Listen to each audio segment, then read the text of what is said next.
Hey everybody, this is Mr. Longo, and we are going to talk about the probability of disjoint and overlapping events. So again, to start out with a little bit of vocabulary, we have an intersection. Now that's kind of like an and statement. It's outcomes that are shared by both events.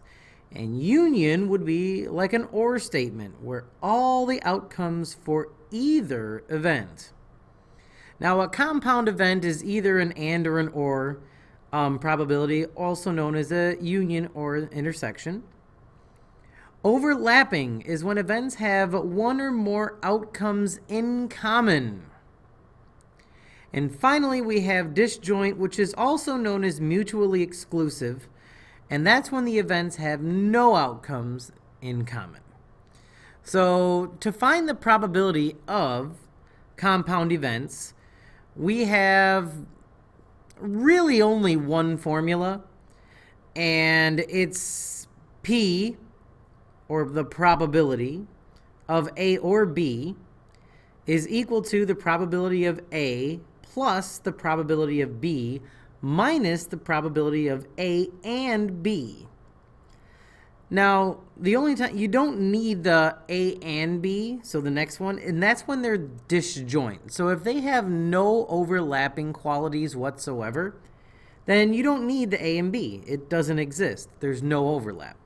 But if you do have overlap and they share some of the outcomes, then you need to use or is equal to A plus B minus A and B. Okay, so we're going to use these formulas and go through a few examples. And to start, we are going to use a deck of cards, because I'm sure most of you are familiar with a deck of cards, and we can do some pretty cool overlap with these because there are so many different options. And the other thing we can do is almost kind of turn it into a Venn diagram. So we're just going to start out by saying that a card is randomly selected from a deck of cards, and we're going to calculate the probability that it's a face card or a 10. So the first thing you should think about is what are two different things, and do we have any overlap? Well, we know our 10s could be a 10 of hearts, diamonds, clubs, or spades. And then we have our face cards. Now remember, our face cards are jacks, kings, and queens. So here are our jacks, kings, and queens. So you want to ask yourself if there's any overlap whatsoever. And there's not. Tens are not face cards. So those have no overlap whatsoever. So you can, if you want, just skip to the disjoint formula and say that the probability of A or B, in this case we have the probability of a 10 or a face card, is equal to the probability of a 10 plus the probability of a face card. Okay, and then since there's no overlap, they are disjoint, there's no need to subtract any ands because there is no and. Okay, so let's go calculate that. So we have the probability of a 10 or a face is equal to the probability of a 10. Now, the probability of a 10 is there are 4 10s out of 52, plus the probability of a face card, which we have 12 face cards out of 52. And of course, if you were to add those together, that would give you 16 over 52. But of course, when we're working with probability, we always want to reduce our fractions. So the answer to this would be 4 out of 13, which is also equal to 0.307, which is 30.7%. Okay? So again, all of those are technically correct. However, whatever you're asked to do on a quiz or a test, make sure you write the answer in the appropriate form. Okay? So let's move on to something else. Now let's go try selecting a card at random, the probability that is going to be a face card or a spade. Now, our face cards again are the jacks, queens, and kings. And we already know that we have 12 of those. And then we have or a spade. So the spades are over here. And now you can see we have overlap. This section right here, that is the overlap because we have 3 spades that are face cards. And that would be our overlapping part, which means these are not disjoint, so we have to use the bigger formula. So the formula, again, is very similar. So we have the probability of a face or a spade is going to be equal to, now we're going to have the probability of a face card plus the probability of a spade minus the probability of the overlap, the and part, which is a face and spade. Okay, so that would be our formula that we would need to use. So we can go calculate that. So the probability of a face or a spade is going to be equal to the probability of a face card. So we already know the face cards is 12 out of 52 plus the probability of a spade. So there are 13 of each suit. So we have 13 spades out of 52 minus our overlap. We have 3 cards that are both face cards and spades. So that would be minus 3 out of 52. Okay, and that'll give us 12 plus 13 minus 3. That would give us a total of 22 out of 52. And then, as always, you've got to reduce. So 22 out of 52 would reduce to 11 over 26, which is equal to 0.423 or 42.3%. Okay, so that's an example where you have overlap. And when you have overlap, you must use the or is equal to A plus B minus the and. And that's just all you need to do. Okay? Now the last example. Now this one's a little bit different because we're asking for the and. That's going to actually make this a little bit easier. So what is the probability that a card is less than a 5 and a diamond? So less than a 5 would just be 2 3s and 4s. And then the probability of a diamond, we have all 13 cards in diamonds. But this is just asking for what's the probability that is less than 5 and a diamond. So we're just going to take into consideration those 3 cards, the 2, the 3, and the 4 of diamonds. So this one is actually very simple. When we're looking for just the and, it's just the overlap. So it's just 3 out of 52. Just our 2, 3, and 4 of diamonds. So 3 out of 52, of course, is already reduced.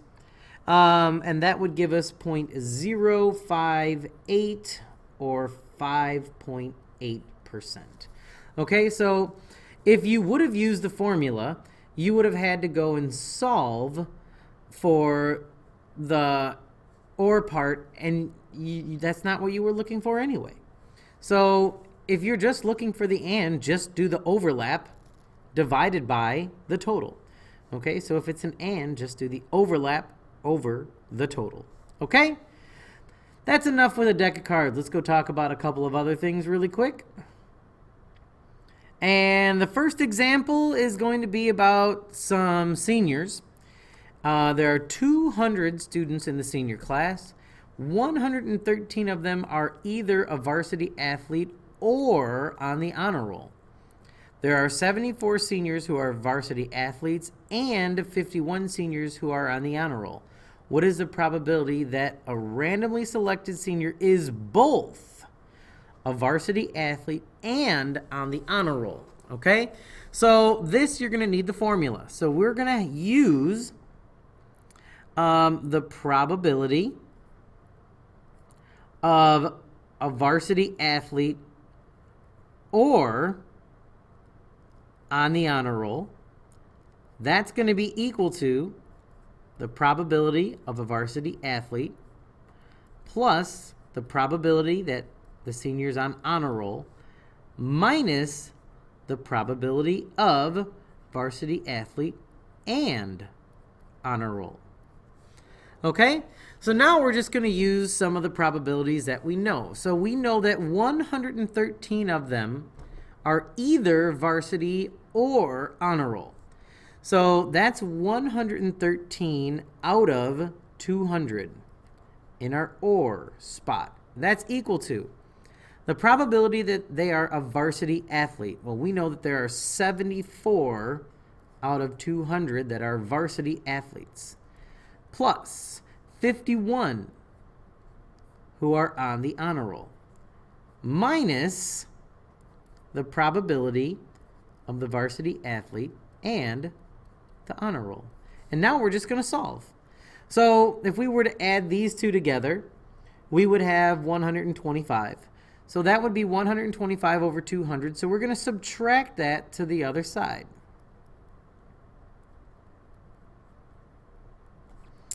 Okay, and if we do that, we are going to have negative 12 over 200 is equal to negative probability of varsity athlete and the honor roll. So we just need to divide both sides by the negatives. Those would cancel out and reduce our fraction. And we would find out that there is a 3 in 50 chance that the probability of a student selected is a varsity athlete and honor roll. Okay, so we just used an algebraic equation to solve for the and when we were given the or, the varsity, and the honor roll. Okay, so you can use the equation to work both ways.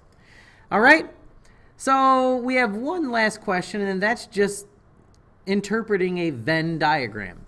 So when we're working with a Venn diagram, all you have to do is really be able to analyze it and count what is which. Now this one's actually pretty simple. The reason this one's simple is because we don't have any stars hanging out on the outside, like the probability that it's not an A or a B. So I can tell you right now, the probability that it's going to be A or B is going to be 100, and I'm going to show you why. Okay, so what's the probability that we have an A? What's the probability of A? Well, you just have to count the number of stars and just count the number of stars that are in A. So the first thing we're going to need to do is count how many total stars we have. So if you were to count all of these stars, we should have 23 stars. So now the probability of A is just how many that are A out of 23. So you just count how many you have for A.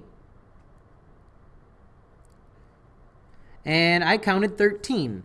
So we have 13 out of 23 that are A. And again, you just have to count every star that's in the A circle, and that includes the ones that have overlap. Those are still A's. And then to find the probability of B, you just have to go count all of the stars that are B's. So once you count all of these stars, I counted 15 that are in the B circle. So the probability of a B is 15 out of 23.